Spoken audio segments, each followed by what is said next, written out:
अच्छा, उसके बाद नेक्स्ट क्वेश्चन कोड विद हेरी खान पूछ रहा है, मैंने मन की बेसिक सीखी थी जैसे कि react, form handling, curve operation, restful API, GB में इंडेक्सिंग एक्सेट्रा। फिर मैंने छोड़ दी कि अब डाटा साइंस एमएल शुरू किए फ्यूचर स्कोप और इंटरेस्ट के मुताबिक। क्या मैंने सही डिसीजन लिया है? क्या डीएसए करनी चाहिए एमएल के लिए? क्या मैथ्स बहुत हाई लेवल की रिक्वायर होगी? और ये कि डाउट है कि डीएसए इंसान सीखते हैं तो कोई जावा या सी प्लस प्लस में क्या इंटरव्यू जो कि डीएसए क्वेश्चन पूछते हैं क्या वो लैंग्वेज को देखते हैं वे कौन से के साथ इसने सीखी है, और क्या पाइथन में डीएसए कैसा है? And thank you so much for this. And by the way council Abbottabad में से मैं 1 साल था एसएफ हॉस्टल। ओके, तो ये बीकॉम से एबटाबाद से हैं और मैंने बीकॉम से एबटाबाद से ही डिग्री की हुई है। तो कोड विद हेरी आपने जो मर्न बेसिक सीखी है तो दैट्स इनफ। मतलब ये आपको कोडिंग की मतलब अच्छी खासी नॉलेज हो चुकी है। उसके बाद आपने एमएल में और डेटा साइंस में मूव किए तो बहुत बेस्ट किया आपने, ठीक है।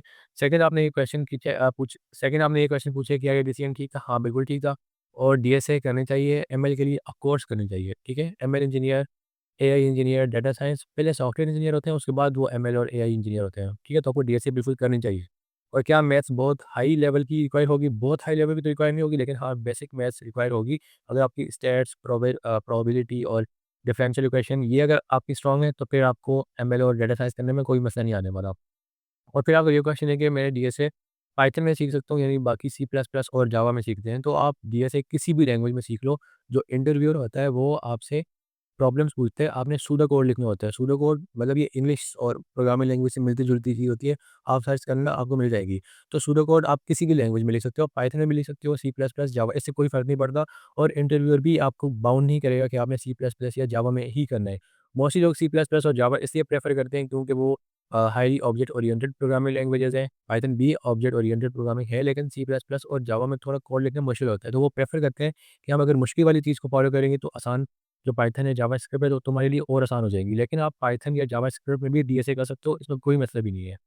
अच्छा, उसके बाद नेक्स्ट क्वेश्चन आसिम का है, I am doing software engineering student and I have explored many field like AI, ML, full stack, front end, back and, cloud, cyber security, data science, blockchain. After exploring, I decided to focus on front end or back end in web development, but this field is extremely competitive and everyone is learning it. Job posting are fewer and the entire barrier seems very high. Landing job now is almost impossible. So my question is, how can someone break the competition instead of competing with thousands of others? What should we do or learn to become a what kind of developer we get selected, not filtered out? Also with AI handling many junior level and repetitive tasks, what skills should we focus on? How to stay relevant and actually get hired?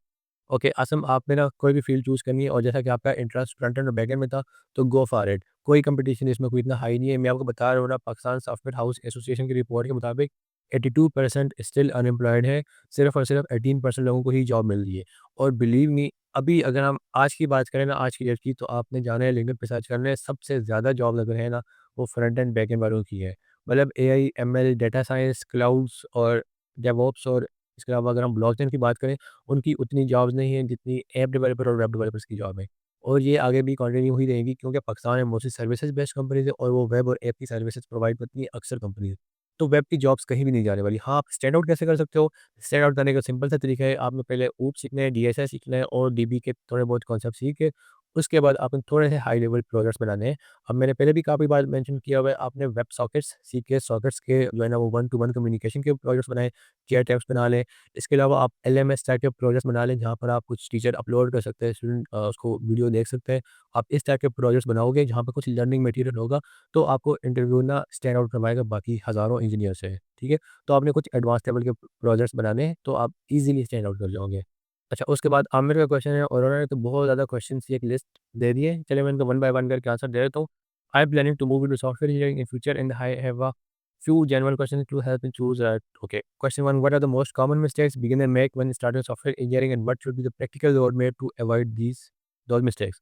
सबसे पहली mistake वो ये करते हैं कि एक तो वो कम्युनिकेशन स्किल के ऊपर बिल्कुल फोकस नहीं करते हैं। आपने फोकस करना है। सेकंड ये कि वो फर्स्ट सेमेस्टर में जाते ही स्किल्स वाली साइड पे भागने लगते हैं कि ओ हम लेट हो गए, अब हम स्किल सीखते हैं। नहीं, आपने ऐसा नहीं करना।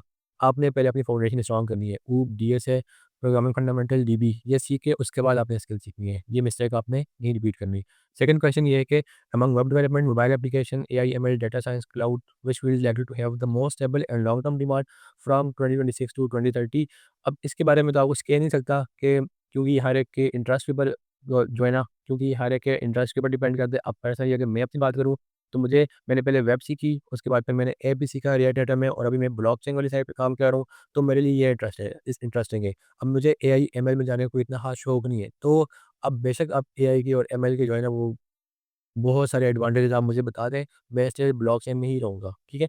तो अब ये तो आपके ऊपर डिपेंड करता है कि आपको कौन-सी स्किल में जाना है। हाँ, लेकिन ये है कि बेस्ट स्टेप ऐप और वेब ही है, क्योंकि ब्लॉकचेन भी आप सीखोगे तो वो भी वेब के ऊपर ही सीखोगे। अगर आप एआई सीखोगे, एमएल सीखोगे, तो वो भी आपको वेब और ऐप पहले आनी चाहिए हल्की-फुल्की। मैं ये नहीं कह रहा हूँ एडवांस लेवल की, अगर हल्की-फुल्की नॉलेज होनी चाहिए, ठीक है? तो वो फर्स्ट स्टेप है। सेकंड स्टेप, अगर आप ब्लॉकचेन वाली साइड जाना चाहते हो या एआई, एमएल वाली साइड जाना चाहते हो, तो ये दोनों टोटली डिफरेंट फील्ड्स हैं। तो मेरा इंटरेस्ट ब्लॉकचेन में था, आप अपना देख लो आपका किसमें इंटरेस्ट बिल्ड हो रहा है, और आप थोड़ा-थोड़ा दोनों को देख लो कि आपको ज़्यादा कौन-सी बेहतर लगती है, तो फिर आप चूज़ कर लेना उन दोनों में से कोई एक भी।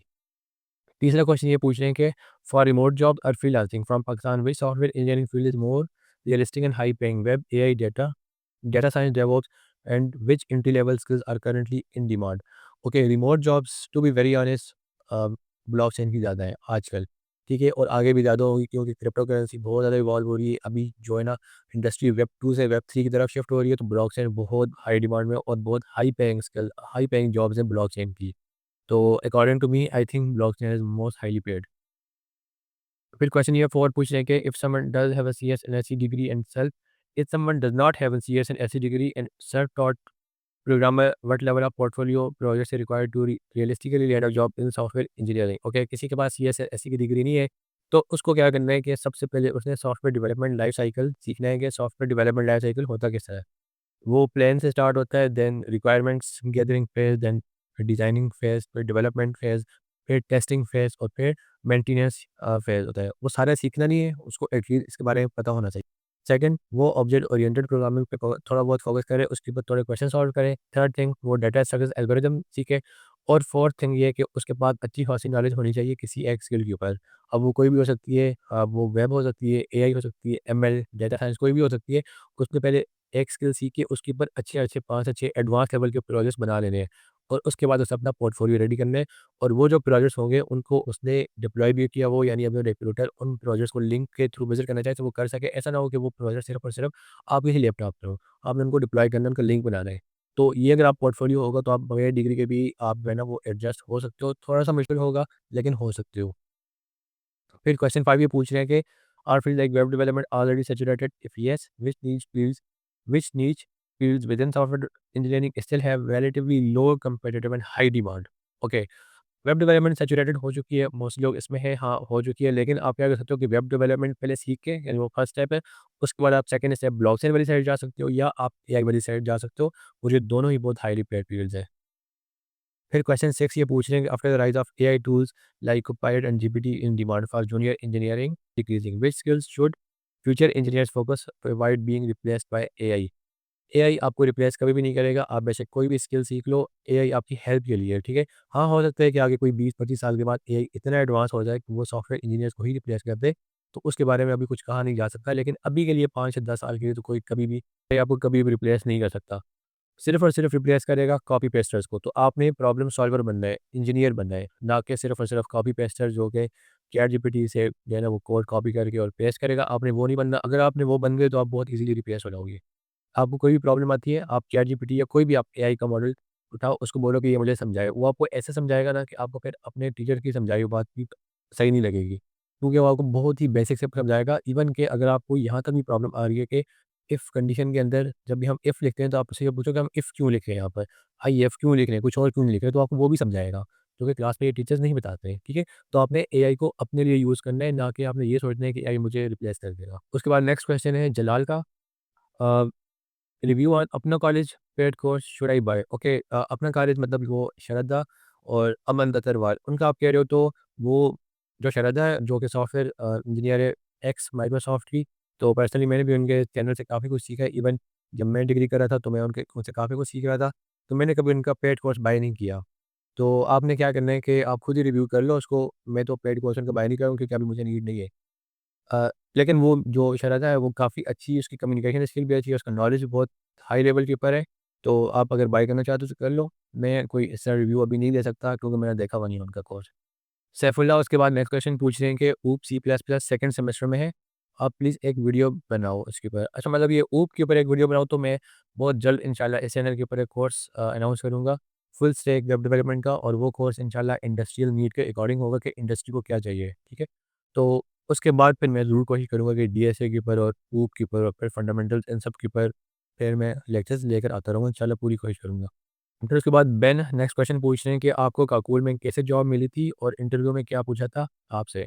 ओके, काकोल में सॉफ्टवेयर इंजीनियर्स को जॉब्स वैसे तो नहीं मिलती, क्योंकि वो तो आर्मी की अकेडमी है, वहाँ पर आप आईएसएस भी क्लियर करके एज ए कैडेट जा सकते हो, लेकिन आप जिस तरह मैं गया था तो मैं एक सैलानी वेलफेयर एनजीओ उसके थ्रू गया था, और उन्होंने मुझसे क्वेश्चन यही पूछे थे यही वेब डेवलपमेंट के रिलेटेड, रिएक्ट जेएस और नोड जेएस से रिलेटेड, जब मेरा इंटरव्यू हुआ था। और वो मेरा इंटरव्यू 6 सेमेस्टर में हुआ था, तो मेरी सिलेक्शन 6 सेमेस्टर में हुई थी। ठीक है, तो वैसे तो आपको काकोल में जॉब नहीं मिल सकती अनटिल और अनलेस कि आप किसी एनजीओ के साथ वहाँ पर काम ना करो। तो अभी यहाँ पर सैलानी एनजीओ काम कर रही है, और अगर आपको काकोल में जाना भी है तो आपको पहले सैलानी ज्वाइन करनी पड़ेगी एनजीओ के साथ। और सैलानी के साथ भी ऑलमोस्ट 200 प्लस इंस्ट्रक्टर्स काम कर रहे हैं, तो आपने उन 200 में से भी टॉप 3 टू 4 में आना पड़ेगा, क्योंकि सिर्फ 3 से 4 ही है वहाँ पर। तो ये आप देख लें फिर। हमाद नेक्स्ट क्वेश्चन पूछ रहे हैं कि डॉट नेट का क्या स्कोप है पाकिस्तान में, आल्सो डेवसिंग में? डॉट नेट अभी बहुत पुरानी टेक्नोलॉजी हो चुकी है, इसका जो स्कोप है वो लिमिटेड है। डॉट नेट अभी वही कंपनीज यूज़ कर रही हैं जो कि बहुत ओल्ड सॉफ्टवेयर के ऊपर काम कर रही हैं। न्यू कंपनीज इसके ऊपर बिल्कुल भी काम नहीं कर रही, और डेवसिंग में इसका स्कोप है या नहीं है, इसका मुझे आइडिया नहीं है। तो फिर मैं आपको कोई भी हवा में बात नहीं कर सकता, इसका मुझे डेवसिंग के हवाले से इसका आइडिया नहीं है, लेकिन डॉट नेट का पाकिस्तान में स्कोप है, लेकिन लिमिटेड है। तो मैं आपको ये रिकमेंड करूँगा कि आप थोड़ी न्यू टेक्नोलॉजी की तरफ मूव करो। उसके बाद आदिल नईम क्वेश्चन पूछ रहे हैं कि what is your opinion about web development? Means will AI will ruin it and there still be a place for we developers or their job, and what freshers website developers should do in order to stay away from this risk? नहीं, AI आपकी jobs नहीं खाएगा, ना ही वो आपको replace करेगा, बल्कि वो आपकी हेल्प करेगा। आपको जब भी प्रॉब्लम आती है, तो आपने जाना है एआई मॉडल के ऊपर और उसको बोलना है कि मुझे समझाओ, तो वो आपको समझाएगा। तो वो आपकी यूनिवर्सिटी टीचर से बेहतर आपको समझाएगा। तो वो आपके लिए है, आपको रिप्लेस करने के लिए नहीं है, ठीक है? इसके ऊपर बाय द वे मैं एक सेपरेट वीडियो बना दूँगा कि एआई आपकी जॉब किस तरह से अगर रिप्लेस करेगा भी तो किस तरह से करेगा, वरना अभी के लिए तो कोई चांसेस भी नहीं है। सेकंड थिंग ये आप कह रहे हो कि हमें कौन से ऐसे प्रोजेक्ट्स पे काम करना चाहिए ताकि हम इस कन्फ्यूजन से दूर रहें, तो आप थोड़े से एडवांस लेवल प्रोजेक्ट्स के ऊपर काम करो। मैं बार-बार पीछे भी ये क्वेश्चन रिपीट करता आया हूँ कि आपने सॉकेट्स के ऊपर काम करना है, एलएमएस के ऊपर काम करना है, थोड़े से एडवांस लेवल के प्रोजेक्ट्स के ऊपर काम करो ताकि आप स्टैंड आउट कर सको बाकी स्टूडेंट से। उसके बाद नेक्स्ट क्वेश्चन वकास का है। मैंने मंथ एक सीखी, उसमें प्रोजेक्ट्स भी बनाए हैं, ब्लॉग वेबसाइट क्रिएट और on CMS like WordPress and video streaming website like YouTube. ये सर्टिफिकेट है तो सॉफ्टवेयर हाउस में जॉब मिल जाएगी, ईजिली मिल जाएगी। आपके प्रोजेक्ट्स बहुत अच्छे हैं, लेकिन आपको इसके अलावा आपकी जो प्रोग्रामिंग लैंग्वेज है लाइक जावा स्क्रिप्ट, उसके ऊपर भी अच्छी खासी कमांड होनी चाहिए, क्योंकि मर्ज टैग में ज़्यादा क्वेश्चन जावा स्क्रिप्ट से ही पूछे जाते हैं। और उसके बाद आपको डीएसए और ऊपी आना चाहिए, तो आपको ईजिली जॉब मिल जाएगी, नो इशू। फिर नेक्स्ट क्वेश्चन पूछ रहे हैं Dawood, how can we crack FAANG while being from a middle class family in Pakistan? Okay, Dawood, middle class होने का तो इसमें कोई मतलब नहीं बनता पैंग में जाने का, क्योंकि पैंग एलीट क्लास वालों को या मिडिल क्लास वालों को देख के नहीं लेता। हाँ, अगर आप एक अच्छे सॉफ्टवेयर इंजीनियर हो तो फैंग में जा सकते हो। मैंने इससे पहले भी इसका आंसर दे दिया, मैं दोबारा दे देता हूँ। फैंग में आप किस तरह से जा सकते हो, दो ही वेज हैं इसके।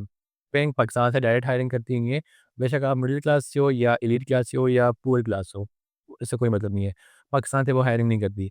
वो कहाँ से हायरिंग करती है और आप वहाँ तक कैसे पहुँच रहे हैं? आपका बीएस कंप्लीट हो गया है, उसके बाद अपने सेकंड फर्स्ट स्टेप ये करना है कि आपने एमएस के लिए बाहर जाना है। किसी भी कंट्री चले जाओ, लंदन वगैरह चले जाओ या अमेरिका चले जाओ या जर्मनी चले जाओ, ठीक है?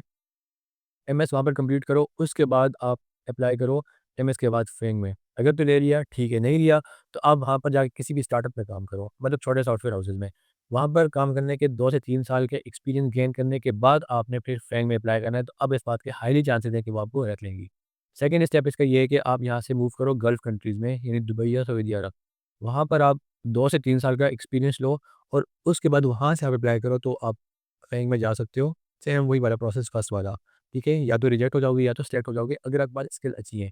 तीसरी थिंग ये है कि आपके पास एंड लेवल की नॉलेज होनी चाहिए, data structures, algorithms, competitive programming, dynamic programming, design patterns, ये सब कुछ आपको आना चाहिए।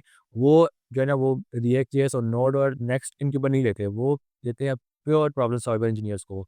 तो आपने डिज़ाइन पैटर्न्स और ये सारे सब्जेक्ट्स बहुत ज़्यादा अच्छे से पढ़ने हैं, अगर आपको फैंग आपकी ड्रीम कंपनी है तो। फैंग कोई एक कंपनी नहीं है, 5 कंपनीज़ हैं। तो अगर आपकी वो ड्रीम कंपनीज़ हैं, तो आपने उसमें जॉब लेने के लिए आपको ये सारा प्रोसेस करना पड़ेगा। डायरेक्ट पाकिस्तान से वो हायरिंग नहीं करते। इसके बाद सोबान अब्बास का क्वेश्चन है, if you were in 6th semester today and your only goal was to get hired at DevSync, what specific skills, projects, and depth level would you focus on the next 12 to 18 months, and what would you completely ignore?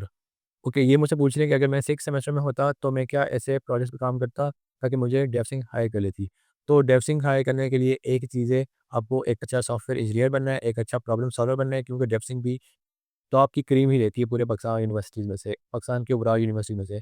तो मैं यहाँ पर क्या focus करता, अगर मुझे पता होता कि मेरी डीएसए, ऊप और फंडामेंटल्स और डीबी स्ट्रॉन्ग नहीं है, तो पहले मैं वो स्ट्रॉन्ग करता। और 6th सेमेस्टर में पहुँचने के बाद आपको इतना होना चाहिए कि अब आपकी वो स्ट्रॉन्ग होनी चाहिए, तो फिर आपने क्या करना है, प्रोजेक्ट्स के ऊपर फ़ोकस करना है और एक आपके पास इंटर्नशिप का एक्सपीरियंस हो, तो आपको आपकी स्किल के ऊपर 4 चाँद लग जाएँगे। तो मैं कोशिश करता कि अगर वो प्रीवियस वाली नॉलेज मेरी बहुत अच्छी है, तो फिर मैं इंटर्नशिप के लिए ट्राई करता और आपने भी यही करना है।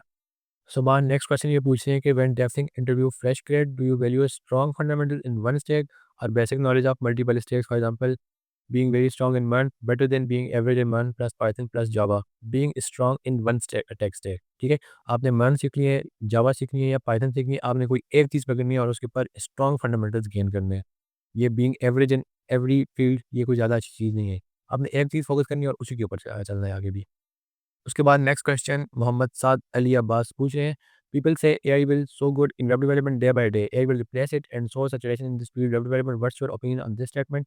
And second group says that AI will not replace, AI will replace those developer जो अपग्रेड नहीं करेंगे, जो एआई को इंटीग्रेट नहीं करेंगे, AI is assistant not replacement, और सैचुरेशन बिगिनर्स के लिए है, एक्सपर्ट्स के लिए नहीं। And what's your opinion in both statement? Okay, first statement ये है कि एआई सॉफ्टवेयर इंजीनियर्स को या वेब डेवलपर्स को रिप्लेस कर देगा, बिल्कुल भी नहीं करेगा। एटलीस्ट 10 से 15 साल अगर तो बिल्कुल भी नहीं करेगा और आगे की प्रिडिक्शन अभी नहीं दी जा सकती, ठीक है? तो आप रिप्लेस इसलिए नहीं करेगा क्योंकि आपने एक अगर आप अच्छे प्रॉब्लम सॉल्वर इंजीनियर हुए तो फिर तो आपको कभी भी रिप्लेस नहीं करेगा। सेकंड ये है कि जो ये लोग कहते हैं कि एआई आपके लिए है, उनको रिप्लेस करेगा जो कि इसको इंटीग्रेट नहीं करेंगे, नहीं ऐसा बिल्कुल भी नहीं है। उन्हीं लोगों को रिप्लेस करेगा जो कि उसको बार-बार इंटीग्रेट कर रहे हैं और बार-बार वहाँ से कोड कॉपी पेस्ट कर रहे हैं। आपने क्या करना है, कॉपी पेस्ट करना है कोड को, वहाँ से लेना है कोड को, लेकिन समझ के लेना है कि मतलब आपको आपको अच्छी खासी नॉलेज होनी चाहिए। और अगर आपको समझ नहीं आ रही, तो आप चैट जीपीटी को या एआई जो भी मॉडल यूज़ कर रहे हो, आप उसको बोलो कि मुझे ये समझाओ। मैं तब तक वहाँ से कोड नहीं उठाऊँगा जब तक आप मुझे इसका एक-एक वर्ड नहीं समझाओगे। तो बिलीव मी, आपको जो भी लैंग्वेज अच्छी लगती है, जिसमें आप ज़्यादा ईज़ी फ़ील करते हो, तो आपने उसको उसी लैंग्वेज में कमांड देनी है कि मुझे उस लैंग्वेज में समझाओ। ठीक है? इंग्लिश ज़्यादा ईज़ी है तो इंग्लिश में बोलो, उर्दू ज़्यादा ईज़ी लगती है तो उर्दू में बोल दो। वो आपको एक-एक वर्ड समझाएगा, ठीक है? उसके बाद आपने वहाँ से कोड को कॉपी करके पेस्ट करना है अपनी आईडीई में, तो आपको उससे ज़्यादा बेटर नॉलेज होगा जो कि आपने यूनिवर्सिटी में क्लास में बैठ के सीखा हुआ था। तो एआई आपको बिल्कुल भी रिप्लेस नहीं करेगा। और यहाँ पर जो है दूसरे लोग कहते हैं कि एआई उन लोगों को रिप्लेस करेगा जो उसको इंटीग्रेट करते हैं और इफेक्टिवली यूज़ करते हैं। तो बिलीव मी, आपने ना एआई को इस तरह से यूज़ करना है कि आप एआई को अपना टीचर मान लो, ठीक है? ताकि वो आपको समझाए। तो ये करने के बाद आप एक अच्छे प्रॉब्लम सॉल्वर बनोगे, आपके पास जो भी प्रॉब्लम आएगी, तो आप ईज़िली सॉल्व कर दोगे और नेक्स्ट टाइम जब आप वो वाली प्रॉब्लम आपको सामने आएगी, तो आपको एआई के पास जाने की ज़रूरत ही नहीं पड़ेगी क्योंकि आपको पहले से आती होगी। तो आपने इस तरह से ही करना है कि आपने एआई को अपने हिसाब से यूज़ करना है, ना कि उसके ऊपर डिपेंडेंट रहना है। और हाँ, एआई उनको बिल्कुल रिप्लेस करेगा जो सिर्फ़ और सिर्फ़ कॉपी पेस्ट करते हैं, उनको अपना भी नहीं पता होता कि उन्होंने कोड कहाँ लिखा हुआ है। और अगर उनसे पूछ लेना कि आपने लेट्स से एपीआई इंटीग्रेशन की हुई है, साइन अप की, तो उनसे पूछो तो वो ढूँढते रहते हैं, कहाँ पर किया था। मतलब ये है कि उन्होंने प्योरली कॉपी पेस्ट किया हुआ होता है कोड, तो उनको तो जल्दी से रिप्लेस कर देगा, आगे 1-2 साल के अंदर-अंदर ही। उसके बाद नेक्स्ट क्वेश्चन उमर हयात पूछ रहे हैं कि business analytics program from Islamic university, उसका alternate best degree. Okay, business analytics में भी आप बीबीए के पूछ रहे हैं, तो मुझे बीबीए के बारे में ज़्यादा आइडिया नहीं है उमर। अ, आप ना ये किसी और से जो कि बिज़नेस स्कूल से हो, तो आपने उससे ये क्वेश्चन पूछ लेना है। मैं सीएस और एसई का स्टूडेंट हूँ, तो मुझे इस चीज़ के बारे में ज़्यादा आइडिया नहीं है। उसके बाद नेक्स्ट क्वेश्चन ये पूछ रहे हैं, इन्होंने नाम मेंशन नहीं किया हुआ, I am first semester student and my question is how to build logic in programming as a beginner. ये प्रॉब्लम हर किसी को होती है, मुझे भी थी, इवन जो बंदा भी आता है उसको होती है।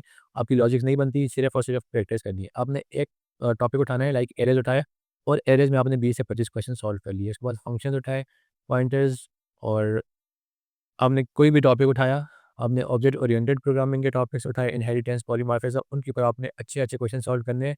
और जब आप एक दफ़ा 100-150 प्रॉब्लम सॉल्व कर लोगे, उसके बाद आपके लिए लॉजिक बनाना कुछ भी मुश्किल नहीं रहेगा। तो आपने सिर्फ़ और सिर्फ़ प्रैक्टिस करनी है।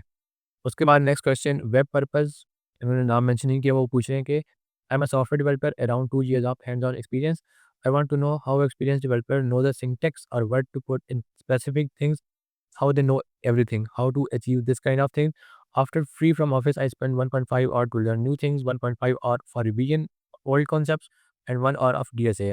Am I on right path or not? Okay.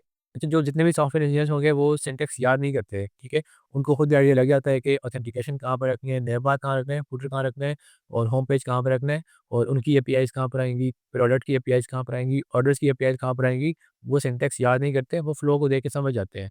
तो सिंटैक्स आपको याद बिल्कुल भी नहीं करना। सेकंड आप ये कह रहे हो कि आपने 1.5 और जो है ना वो न्यू लर्निंग पे कर रहे हो, 1.5 और प्रीवियस कॉन्सेप्ट्स को दोबारा अच्छे करने में और 1 और डीएसए के ऊपर, तो बेस्ट है आपने ना, मेबी आपका शायद एक्सपीरियंस भी हो और आपकी प्रोडक्ट बेस्ड कंपनीज़ आपका टारगेट हो तो बेस्ट है। आप डीएसए के ऊपर भी फोकस करो तो उसके बाद आप रिमोट जॉब्स की अप्लाई करो, वहाँ पर आपको 2x 3x टाइम बहुत ज़्यादा सैलरीज़ ऑफर होंगी करंट जॉब्स ऑफर से। ओके, सो नेक्स्ट क्वेश्चन है, इनका नाम नहीं मेंशन यहाँ पर, ये कह रहे हैं कि give me the guidance about web 3 please sir, give me the clear understanding about this. Okay, ये तो ये वेब 3 के हवाले से पूछ रहे हैं। वेब 2 तो आप सब लोग जानते होंगे, जिस तरह एचटीएमएल सीएसएस है, जावास्क्रिप्ट, रिएक्ट, नोड.जेएस या पीएचपी, इसको वेब 2 बोलते हैं। वेब 3 बोलते हैं हमारे पास ब्लॉकचेन को।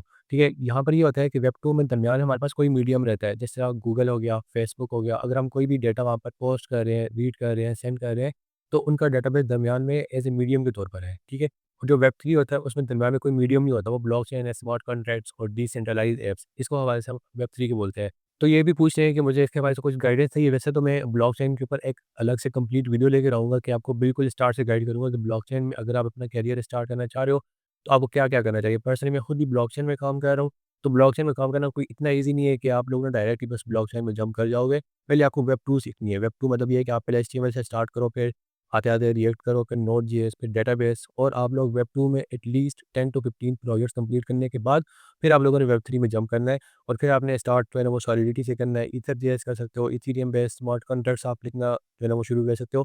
तो खैर ये इसके ऊपर मैं एक कंप्लीट गाइडेंस कर दूँगा। लेकिन टू बी वेरी ऑनेस्ट अगर मैं आपको बात बताऊँ तो पाकिस्तान में अभी ब्लॉकचेन का उतना खासा स्कोप नहीं है और ना ही उनकी इतनी कोई खास जॉब्स हैं जितनी वेब 2 की हैं। तो वेब 3 अगर आपको करना भी है तो आपको फिर अपनी रिमोट जॉब देखनी है, जो कि या फिर आपने अपने आप या फिर आपने कुछ फ्रीलांस के प्रोजेक्ट्स वगैरह देखने। हाँ, हो सकता है इन फ्यूचर पाकिस्तान में ब्लॉकचेन का स्कोप आ जाए, लेकिन फ़िलहाल के लिए वेब 2 की ही बहुत ज़्यादा जॉब्स हैं।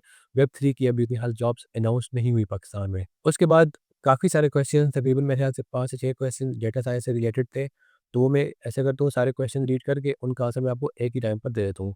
सबसे पहले हमारे पास ज़ैनब जावेद पूछ रही है कि what are opportunities for data scientist in Pakistan and what skills and expertise required for data engineer और ML engineer roles in Pakistan, please give me the detailed answer. फिर इसके बाद अचीवर क्वेश्चन पूछ रहे हैं कि can I develop skills in data science degree besides my university degree, because in universities not focus on practical skills and just focus on theory. And in my university, Python language is the part of my curriculum in data science degree. Kindly answer it. Thank you so much. उसके बाद Rubina question पूछ रही है, how to become a data scientist in Pakistan, what is its salary, abroad opportunities and also tell me about best universities for data science in Pakistan.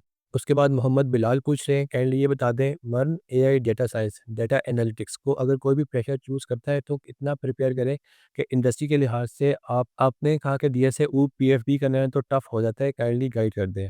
ठीक है, इनका question थोड़ा सा डिफरेंट है, लेकिन मैं इनको भी सारे सारे डेटा साइंस में ही इंक्लूड कर रहा हूँ और मैं आपको इसका एक ब्रीफ आंसर देता हूँ कि डेटा साइंस में आप किस तरह से अपॉर्चुनिटीज़ ले सकते हैं और फा- और किस पाथ को फॉलो करके आप उसको सीख सकते हैं। उसके बाद क्वेश्चन है जवाद खान का, what is about data science in Pakistan, और आपके पॉइंट ऑफ व्यू में पाकिस्तान में इसकी क्या डिमांड है और ओवरऑल इसकी एंट्री लेवल क्या एक्सपेक्टेड है। आई मीन सैलरी का पूछ रहे हैं कि कितनी सैलरी एक्सपेक्टेड है। ओके, अब मैं आपको इन सब के आंसर एक साथ दे देता हूँ। मैं अगर आपको इनकी क्वेश्चन की समरी बताऊँ तो ये क्वेश्चन ये पूछना चाह रहे हैं कि डेटा साइंस है क्या? फिर ये पूछ रहे हैं कि डेटा साइंस को हम लर्न कैसे कर सकते हैं? और डेटा साइंस की पाकिस्तान में क्या अपॉर्चुनिटीज़ है और अब्रॉड क्या अपॉर्चुनिटीज़ है और डेटा साइंटिस्ट कितनी सैलरीज़ एक्सपेक्ट कर सकते हैं? तो ये जो 5 से 6 क्वेश्चन्स हैं, इनकी समरी यही थी। अब मैं आपको इन सब के आंसर्स कर देता हूँ। सबसे पहले तो क्वेश्चन ये है कि आप डेटा साइंस सीख कैसे सकते हो और डेटा साइंटिस्ट कैसे बन सकते हो?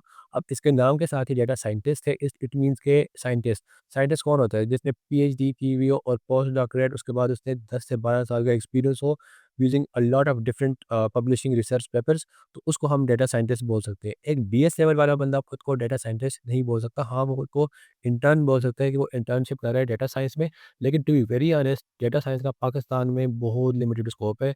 फिलहाल के लिए मैं आने वाले 5 से 10 सालों की बात नहीं कर रहा, लेकिन अभी के लिए डेटा साइंस का बहुत लिमिटेड स्कोप है।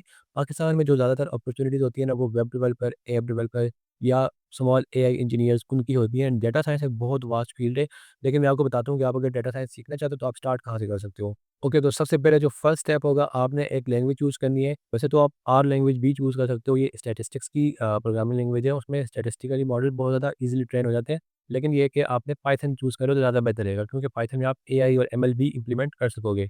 तो लेट्स से आपने पाइथन चूज़ कर ली, उसके बाद आपने कुछ उसकी लाइब्रेरी सीखनी है, नमपाई हो गया और पांडास हो गया। फिर आपने एसक्यूएल को बहुत एडवांस लेवल तक सीखना है। फिर आप किसी भी डेटाबेस में काम कर सकते हो, मोंगोडीबी में या माइस्क्यूएल में। अगर आप माइस्क्यूएल चूज़ करते हो तो वो ज़्यादा बेहतर रहेगा। उसके बाद आपने स्टैटिस्टिक्स की तरफ जाना है, जिसमें मीन्स, कोरिलेशन, वेरिएंस, ये वाले कॉन्सेप्ट बहुत ज़्यादा अच्छे से सीखने हैं। एंड फिर आपने डेटा विजुअलाइज़ेशन की तरफ जाना है, जिसमें मैटप्लॉटलिब है और उसके अलावा सीबॉन है, पावर बीआई है, तो आपने ये वाले कॉन्सेप्ट सीखने हैं। उसके बाद अगर आपने साथ-साथ थोड़ी मशीन लर्निंग के कॉन्सेप्ट भी सीख लेते हो, जिस तरह साइकिट-लर्न है, तो वो और ज़्यादा बेहतर हो जाएगा, आपके लिए जॉब्स के चांसेस और ज़्यादा ईज़ी होते जाएँगे। तो इस सारे के सारे प्रोसेस के ऊपर आपके एटलीस्ट 1 से 2 साल तो लगने ही वाले हैं, सिर्फ़ सिर्फ़ सीखने में। फिर आपने उसके कुछ प्रोजेक्ट्स तैयार करने हैं। अब मैं आपको वो भी बता देता हूँ कि आपने कौन-कौन से प्रोजेक्ट्स के ऊपर काम कर सकते हो, ताकि आपको आगे जॉब मिलना ईज़ी रहे। अच्छा, आपने फिर जब प्रोजेक्ट्स पे काम करना है, तो कौन-कौन से प्रोजेक्ट्स पे काम कर सकते हो? सेल्स डेटा एनालिसिस पे काम कर सकते हो, स्टूडेंट परफॉर्मेंस एनालिसिस पे काम कर सकते हो, आप नेटफ्लिक्स और स्पॉटिफ़ाई डेटा एनालिसिस पे काम कर सकते हो। फिर आप कोविड पॉपुलेशन और पाकिस्तान पॉपुलेशन सेंसस, इन जैसे प्रोजेक्ट्स पे काम कर सकते हो। तो आपकी रिज़्यूमे में अगर 4 से 5 इस तरह के बिग प्रोजेक्ट्स हुए, तो आपको पाकिस्तान में भी इंटर्नशिप मिलने के चांसेस होंगे। लेकिन स्टिल मैं आपको ये बता रहा हूँ कि इसके चांसेस हैं बहुत कम, क्योंकि लिमिटेड स्कोप है पाकिस्तान में। हाँ, अगर आप अब्रॉड अप्लाई करते हो रिमोट जॉब्स के लिए, तो फिर आपको वहाँ पर एक अच्छी खासी सैलरी ऑफ़र हो सकती है, लेकिन वो भी थोड़ा मुश्किल होगा, क्योंकि बिगिनर्स को भी रिमोट जॉब्स मिलना बहुत मुश्किल होता है। मिल सकती है, लेकिन उसके लिए आपने अपनी लिंक्डइन प्रोफाइल बहुत ज़्यादा एक्टिव रखनी है। आप जो भी प्रोजेक्ट्स कर रहे हो उसको गिटहब के ऊपर ज़रूर पुश करना, और उन्हीं के लिंक्स आपने लिंक्डइन के ऊपर भी अपलोड करने हैं, ताकि आप रिक्रूटर्स की नज़र में आ सको। अब अगर हम एक्सपेक्टेड सैलरीज़ की बात करें, तो पाकिस्तान में तो आपको सैलरीज़ उसी हिसाब से मिलेगी जिस तरह बाकी सॉफ्टवेयर इंजीनियर्स को मिलती है, which ranges from 80,000 to 1,20,000 for beginners. तो आप भी यही एक्सपेक्ट कर सकते हो कि आपको 1 लाख 1,10,000 के अराउंड मिल जाएगी, अगर आपको किसी अच्छी कंपनी में जॉब ले सकते हो। By the way, data scientist की जो जॉब होती है वो फिनटेक कंपनीज़ और इसके अलावा जो टेलीकॉम कंपनीज़ है, जैसे जेज़ हो गया, टेलीनॉर हो गया, यूफ़ोन हो गया, इनमें ज़्यादा जॉब्स ऑफ़र होती हैं। इसके अलावा कुछ सॉफ्टवेयर हाउसेज़ भी हैं जो कि डेटा साइंटिस्ट को एज़ इंटर्नशिप रखते हैं, बीएस लेवल के स्टूडेंट्स को, और वो भी आपको इतनी ही सैलरीज़ ऑफ़र करेंगे। और अगर आप अब्रॉड जा रहे हो, रिमोट जॉब्स के लिए अप्लाई कर रहे हो, तो देन आप ये सैलरीज़ एक्सपेक्ट कर सकते हो, व्हिच इज़ 2.5 लैक्स या 3 लैक्स प्लस की एज़ अ बिगिनर जो है ना वो सैलरीज़ आप एक्सपेक्ट कर सकते हो। उसके बाद नेक्स्ट क्वेश्चन है, अहमद हसन पूछ रहे हैं, I see so many must know list for 2026 for AI integration in SC, as someone just starting out, how many technologies do I actually need to be good to get a software engineer as an entry level? I would love to with 3 to 4 core skills you think are non-negotiable for a new beginner.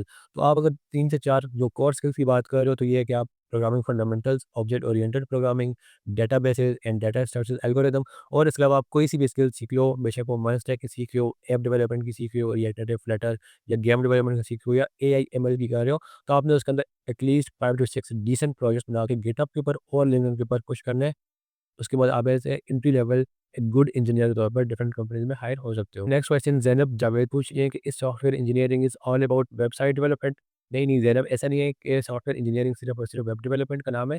हाँ, वो ये है कि पाकिस्तान में ज़रा web developer की job ज़्यादा है, तो इसलिए जब भी सॉफ्टवेयर इंजीनियर का नाम आता है, तो सबसे पहले वेब डेवलपर्स का ही नाम सामने आता है, लेकिन ऐसा नहीं है। सॉफ्टवेयर इंजीनियर्स का काम ये होता है कि वो भी जब भी कोई प्रॉब्लम आती है, उसको एनालाइज़ करता है और उसके ऊपर थिंकिंग करके एक बेस्ट सॉल्यूशन प्रोवाइड करता है। अब आप बेस्ट सॉल्यूशन बेशक वेबसाइट में प्रोवाइड करो, या ऐप से प्रोवाइड करो, या एआई एमएल में प्रोवाइड करो, ये तो आपके ऊपर डिपेंड करता है कि आपको कौन सी ज़्यादा स्किल ज़्यादा अच्छे से आती है और आपका इंटरेस्ट किस में बनता है। तो सिर्फ और सिर्फ वेब डेवलपमेंट का नाम नहीं है, वेब डेवलपमेंट सिर्फ और सिर्फ कंप्यूटर साइंस की एक स्पेशलाइजेशन फील्ड है। जिस तरह डॉक्टर्स में बहुत सारी स्पेशलाइजेशन फील्ड होती है, गायनेकोलॉजी है, न्यूरोलॉजिस्ट है, साइकेट्री है, इस तरह बिल्कुल सीएस में बहुत सारी आगे स्पेशलाइजेशन है, वेब डेवलपमेंट उनमें से एक है। नेक्स्ट क्वेश्चन अब्दुल मनान पूछ रहे हैं कि what should be added in resume to get shortlisted for interview even being from low tier university? हाँ, ये बहुत अच्छा क्वेश्चन है कि आप अपनी रिज्यूमे में क्या ऐड कर सकते हो कि अगर आप टियर 3 यूनिवर्सिटी से हो, तो तब भी हायर हो सको। सबसे पहले आपने अगर 1 से 2 इंटर्नशिप्स कर रखी है ना, तो वो आपको बहुत ज़्यादा हेल्प करेंगी, क्योंकि सॉफ्टवेयर हाउसेज़ यही चाह रहे होते हैं कि उनके पास एक्सपीरियंस अवेलेबल आए। तो मतलब आपने इंटर्नशिप्स कर रखी है, तो इसका मतलब आपके पास एक्सपीरियंस थोड़ा बहुत है। सेकंड ये है कि आपने वहाँ पर अच्छे-अच्छे प्रोजेक्ट्स अपलोड करने हैं विद लिंक्स। ये मैं बार-बार रिपीट कर रहा हूँ कि विद लिंक्स का मतलब ये है कि जब भी इंटरव्यूअर आपके उन प्रोजेक्ट्स के ऊपर क्लिक करे, तो वो आपके प्रोजेक्ट्स के ऊपर शिफ्ट हो जाए, ना कि आपके सिर्फ़ और सिर्फ़ प्रोजेक्ट्स आपके लैपटॉप में ही हो। आपने उनको अपलोड करके रखना है। और इसके अलावा अगर आपके पास सीजीपीए थोड़ा अच्छा है तो वो भी आपकी रेज्यूमे का चार चाँद लगा सकता है। और इंटर्नशिप्स, प्रोजेक्ट्स और बस यही चीज़ें आपकी रेज्यूमे शॉर्टलिस्ट करने के लिए काफ़ी है। नेक्स्ट क्वेश्चन मोहम्मद ज़की पूछ रहे हैं, what is the difference between software engineer and full stack developer? Okay, software engineer एक जनरल टर्म है, ठीक है? सॉफ्टवेयर इंजीनियर के अम्ब्रेला टर्म है, उसके अंदर बहुत सारी फ़ील्ड्स हैं।